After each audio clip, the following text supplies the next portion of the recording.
کہیں. انسٹرومنٹس کیا یوز کرتے ہیں روایتی خطاطی کے، کیا وہ ہیں؟ کیا بات ہے، آپ نے بڑا خوبصورت سوال کیا ہے. انسٹرومنٹ جو ہیں وہ ایک قلم ہے اور کرتاس ہے، یعنی کاغذ اور قلم، اور کالی انک، سفید کاغذ. صحیح. سفید کاغذ پر کالی انک سے، کالی سیاہی سے جو ہم لکھیں گے، روایتی خطاطی تو کہتے ہیں اس کو. صحیح. اب ہمارے پاکستان کی یہ خوبی ہے کہ پاکستان کے اندر ایک نیا شعبہ اس ضمن میں روشناس ہوا ماشاءاللہ گزشتہ 25-30 سال سے، جو بڑا پوری دنیا میں ایک ریگارڈ کیا جاتا ہے اس کا. وہ ایسا تھا کہ جو ہمارے مصور حضرات تھے، پینٹر حضرات سے، انہوں نے جب دیکھا کہ بھئی یہ ہم بھی مسلمان ہیں تو یہ الفاظ کو خوبصورت انداز میں ہم کیسے لکھیں، تو انہوں نے جو بھی ان کا انداز تھا اس میں حروف کو ڈرائنگ کیا، الفاظ کو ڈرائنگ کیا اور اس میں رنگ بھر دیے. اچھا. اس کو مصورانہ خطاطی اس وقت کہا جانے لگا. صحیح. مصورانہ خطاطی. اب لفظ مصورانہ سے ہی یہ ظاہر ہو جاتا ہے کہ وہ روایتی خطاطی نہیں ہے. صحیح. یہ مصوری کے انداز سے وہ لکھی گئی ہے. صحیح. تو اس مصورانہ خطاطی کو آج کل خط آرٹ کا نام دیا گیا ہے مختصر. تو آپ کا کوئی رجحان ہے اس طرف بھی، کوئی خط آرٹ کی طرف یا مصورانہ خطاطی کی طرف؟ میں نے ایسا کیا ہے کہ اپنی جو روایتی خطاطی ہے اس کو کچھ انداز، حروف کی ساخت کو نہیں بدلنے دیا، اس کے لکھنے میں کچھ ایسا انداز پیش کیا ہے، مثلا توام انداز، کہ اس طرف لفظ لکھے ہوئے ہیں، آدھا بیضہ ہے تو ان کی اس طرف عکس پڑ رہا ہے، وہ جو ہے وہ بیضہ مکمل ہو گیا، تو وہ ایک تصویری انداز بھی ہو گیا اور خوبصورتی بھی اس میں ہو گئی اور رنگ بھی بھر دیے گئے. صحیح. تو وہ اور بھی زیادہ، جیسے کہتے ہیں نا بھئی، اس دوبالا ہو جاتا ہے اس کا حسن. یہ ان تمام چیزوں کے لیے اور کاموں کے لیے کتنا ٹائم دیتے ہیں آپ خطاطی کو، اور کیسے اس کو لے کے چلتے ہیں ساتھ؟ Is this your profession? جی ہاں، اگر آپ میرے بارے میں کہہ رہی ہیں تو میں نے تو عمر بھر یہی کام کیا ہے، لیکن ابھی تک میں سمجھتا ہوں طفل مکتب ہوں، سیکھ رہا ہوں. صحیح. Profession and passion. جی ہاں.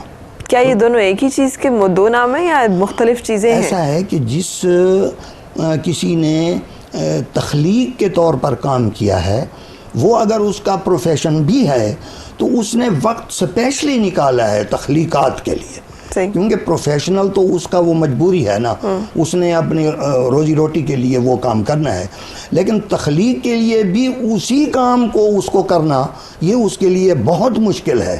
ورنہ عام لوگ تو تفریح کے لیے کوئی اور کام کرتے ہیں، تو ہمارے لیے وہ ایک برڈن ضرور ہے، ایک پرابلم ضرور ہوتا ہے کہ اسی سے نکلے نہیں ہیں، لیکن چونکہ شوق ہوتا ہے، وجدان ہوتا ہے، اور اللہ تعالیٰ کی طرف سے یہ عطا ہے کہ ذہن میں تخلیقی کوئی بات آئے تو اس کو جب تک ہم صفحہ کرتاس پہ منتقل نہیں کر لیتے تو ہمیں سکون نہیں آتا. اچھا، یہ خط رانا جس کے آپ مجھے دیں، یہ نام کہاں سے؟ یہ خط رانا اصل میں یہ نام ہمارے ملتان کے بہت بڑے شاعر ادیب اور عالم ہیں، فارسی اور اردو سریکی کے شاعر بھی ہیں، جناب پروفیسر ڈاکٹر اسلم انصاری، انہوں نے یہ نام تجویز کیا اور میں نے اس کو تسلیم کیا.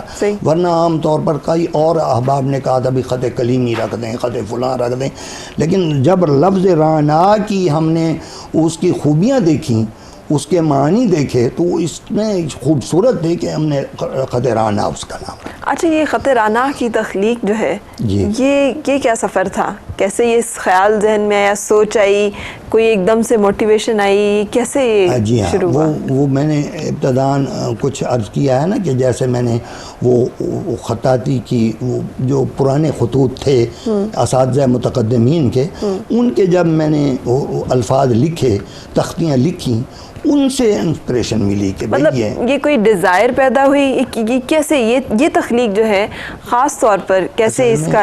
ایسا ہے کہ ہوتی تو دل میں چاہت ہے نا کسی چیز کی، تب ہی وہ برآمد ہوتی ہے نا. وہ دل میں تو چاہت آ گئی، ایک سوچ آ گئی، ایک جذبہ آ گیا کہ بھئی یہ الگ ہونا چاہیے کچھ. تو اس کی بنا پر پھر جستجو چلتی رہی آگے اور راستے بنتے گئے، آہستہ آہستہ سلسلہ. اللہ تعالیٰ نے معاون بھی مقرر کر دیے جنہوں نے حوصلہ افزائی کی، بھئی یہ تو الگ خط ہے، اس کے قوانین آپ مرتب کریں. وہ میں نے قوانین مرتب کر لیے، پہلی تختی کے مرتب کیے، تو وہ انہوں نے بڑا سراہا جو اس کے متعلق علم رکھنے والے تھے پھر جب انہوں نے کہا کہ ابھی یہ ادھورا ہے، جب تک آپ ان کی باقی تختیاں 10 تختیاں جو ہیں جوڑ پیمان کی وہ مکمل نہیں کریں گے یہ آگے نہیں چل سکنا. پھر میں نے وہ باقی تختیاں مرتب کی، وہ جب ان کو دکھائیں تو اللہ تعالیٰ ان کو خوش رکھے، انہوں نے بہت حوصلہ افزائی کی. اچھا، کون کون شامل ہیں ان لوگوں میں جنہوں نے پذیرائی کی ہے یا اکنالج کیا ہے خط رانا کو؟ بنیادی طور پر تو میں وہی ڈاکٹر پروفیسر اسلم انصاری صاحب کا نام لوں گا، اور پھر پروفیسر حسین صاحب ہیں، اور 1-2 خطاط بزرگ ہمارے گزرے ہیں ملتان کے. اور انٹرنیشنل لیول پہ انٹرنیشنل لیول پہ ہمارے غالب اکیڈمی نیو دہلی کے خطاط تھے، استاد الخطاط ہیں جناب خلیق ٹونکی. انہوں نے جو میرے بارے میں جو کچھ لکھا ہے نا خط رانا کی ایجاد کے حوالے سے، وہ میری زندگی کا حاصل ہے. کیونکہ ایک فن کو جاننے والا جب اس فن کے بارے میں کوئی لکھتا ہے تو وہی سند تو اصل وہی ہوتی ہے. صحیح. باقی جو کوئی سند ملتی رہے یا ایوارڈ ملتے رہیں وہ ہمارے نزدیک اس اہمیت کو نہیں پہنچ پاتے جو اس ہمارے فن کی فنی تشریح کو پہنچ پاتے ہیں. بالکل صحیح. اچھا، یہ ہم بات جس خط کی کر رہے ہیں جو آپ نے تخلیق کیا ہے خط رانا، ہم اپنے ویورز کو دکھانے جا رہے ہیں مختلف جو خط رائج تھے اور یہ خط بھی جو کہ ابھی انہوں نے تخلیق کیا ہے. اچھا، یہ خط یہ کون سا ہے؟ یہ تو خط سلس ہے. یہ اصل میں وہی آپ نے بتلایا نا، مختلف خطوط کی تشریح اس میں دے رہے ہیں.